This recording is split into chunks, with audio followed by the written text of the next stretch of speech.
চিনি গুঁড়া চালের কাচ্চি। এই কাচ্চিটা খাওয়ার আশায় চলে আসলাম বিরিয়ানি বাজারে। অনেক আশা নিয়ে আসছি যে চিনি গুঁড়া চালের কাচ্চি খাবো, আর এদের এখানে খুব বড় করে লেখা থাকে যে ফিরে আসুন ঐতিহ্যে।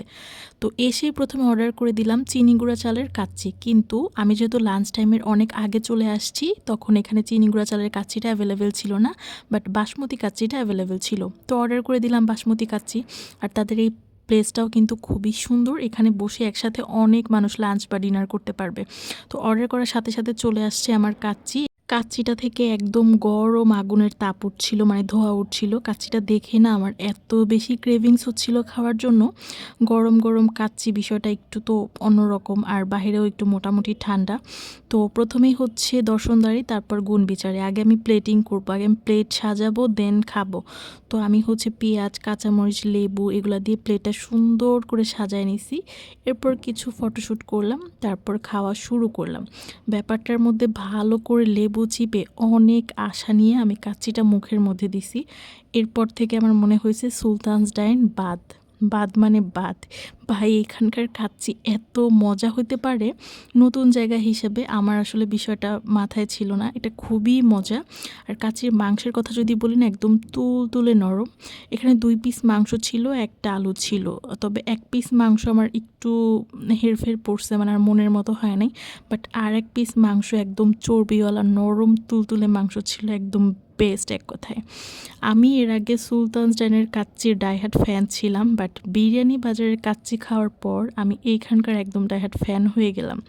আমি জানি না আসলে এই টেস্টটা তারা কতদিন ধরে রাখতে পারবে, কারণ একটা জিনিস আমি খেয়াল করেছি, যে কোনো খাবার যদি প্রথমে অনেক বেশি মজা হয়, পরে ওই খাবারটার স্বাদ নষ্ট হয়ে যায়। এখানে দেখেন কাচ্চির যে মাংসটা, এটা একদম তুলতুলে নরম চর্বিওয়ালা মাংস দিয়ে গরম গরম কাচ্চি খেতে এত বেশি মজা লাগে। তো কাচ্চি ভাই হচ্ছে আমি প্রথমে অনেক বেশি পছন্দ করতাম। দিনে দিনে যত গেছে ওদের খাবারের মান ঠিক ততটাই ডাউন হয়ে গেছে, এটা বলতেই হবে। কিন্তু বিরিয়ানি বাজারের কাচ্চি খেয়ে আসলে আমার মন প্রাণ দুইটাই ভরে গেছে। আমি জানি না টেস্টটা এমন থাকবে কি না। যদি থাকে তাহলে তো আলহামদুলিল্লাহ, কোনো কথা নাই। এখানের খাবারের টেস্ট বিশ্বাস করেন সুলতানস ডাইনের থেকে অনেক বেটার, মানে আমার টেস্টের সাথে খুব ভালো যাচ্ছে। এখন জানি না আদার্স যারা আছে বা খেয়েছে তাদের কাছে কেমন লাগে। তো আশা নিয়ে আসছিলাম যে চিনি গুঁড়া চালের কাচ্চি খাবো, যেহেতু সুলতানস ডাইনে তারপরে কাচ্চি ভাই কিন্তু বাসমতি চালের কাচ্চিটাই অ্যাভেলেবেল খাওয়া হয়েছে, বাট চিনি গুঁড়া চালের কাচ্চিটা কখনোই খাওয়া হয় নাই। তবে নেক্সট টাইম ইনশাআল্লাহ অবশ্যই এখানে যখন আসবো চিনি গুঁড়া চালের কাচ্চিটা খেয়ে আপনাদেরকে জানাবো। আর আপনারা কারা এখানে খেয়েছেন, মানে বিরিয়ানি বাজারের কাচ্চি বা চিনি গুঁড়া চালের কাচ্চি খেয়েছেন, অবশ্যই কিন্তু কমেন্ট করে জানাই যাবেন। আর এই কাচ্চির সাথে খাওয়ার জন্য আমি নিয়েছিলাম মালাই শরবত। মালাই শরবতটার প্রাইস ছিল মেবি 100 টাকা। এটা একটু ঘন ছিল, লাসি টাইপের। এটা কি বলে, মালাই শরবত না লাসি মেবি হবে।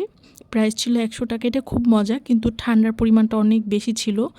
মানে খাওয়ার মতো ঠান্ডা ছিল না, অতিরিক্ত মাত্রার বেশি ছিল। এই হচ্ছে আমার আজকের ভিডিও ভালো লাগলে অবশ্যই লাইক কমেন্ট শেয়ার করে যাবেন।